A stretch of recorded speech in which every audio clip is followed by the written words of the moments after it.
ایفائے عہد اور دین کا جو بڑا مانوی ربط ہے اسے سمجھ لیجئے کہ در حقیقت دین بھی تو ایک عہد ہے بندے اور رب کے مابین. ہم عہد کرتے ہیں ایاک نعبد و ایاک نستعین، پروردگار تیری ہی بندگی کریں گے، ہم تن تیرے ہی فرما برداری کریں گے، اور اے پروردگار تجھ ہی سے مدد مانگتے ہیں اور مدد مانگیں گے.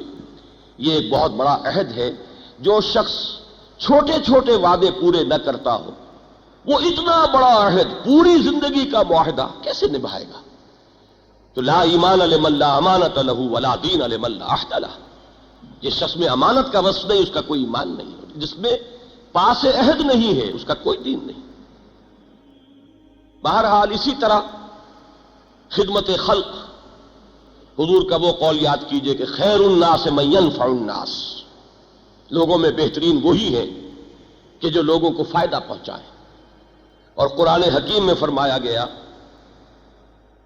وَأَمَّا مَا يَنْفَعُ النَّاسَ فَيَمْكُثُ فِي الْأَرْضِ، وہ شے کہ جو لوگوں کے لیے نافع ہوتی ہے وہی ہے کہ جسے دوام حاصل ہوتا ہے، جو برقرار رہتی ہے. تو یہ جو بنیادی اخلاقیات ہیں، صداقت، امانت، ایفائے عہد، صلہ رحمی، خدمت خلق، کمزوروں پر رحم، غریبوں کی امداد، اطعام مساکین، یتیموں کی سرپرستی، جس کے بارے میں قرآن فرماتا ارأیت الذی یکذب بالدین فذلک الذی یدعو الیتیم ولا یحض علی طعام المسکین. یہ چیزیں وہ ہیں کہ جو فطرت انسانی کی جانی پہچانی معروفات ہیں.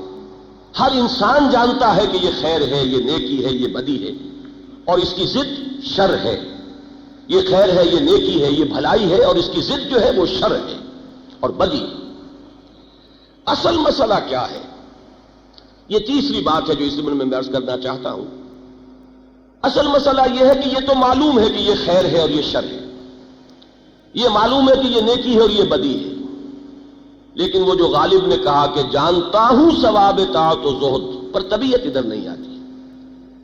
کل بھی میں نے آپ کو ایک شعر سنایا تھا، اگرچہ ذرا بڑا گہرا اس میں اور بڑا تلخ طنز ہے کہ اے دیانت بر تو رحمت از تو گنجے یافتم، اور اے امانت یا اے دیانت بر تو لعنت از تو رنجے یافتم.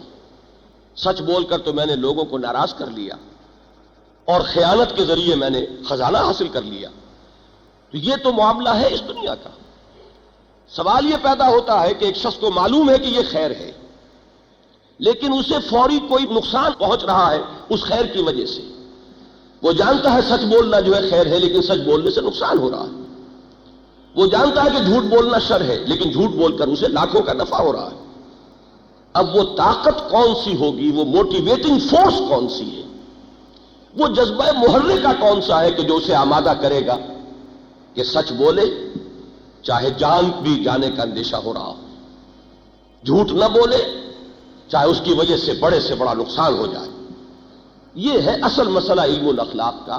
ورنہ جہاں تک بنیادی نیکی کا تصور ہے، انسان اندھا بہرا نہیں ہے، بلکہ جیسے اللہ تعالیٰ نے ہمیں یہ خارجی سماعت اور بصارت عطا فرمائی ہے، اسی طرح نفس انسانی کو یہ باطنی بصیرت اس نے عطا فرمائی ہے الہامی طور پر کہ کیا خیر ہے اور کیا شر ہے، کیا نیکی ہے اور کیا بدی ہے.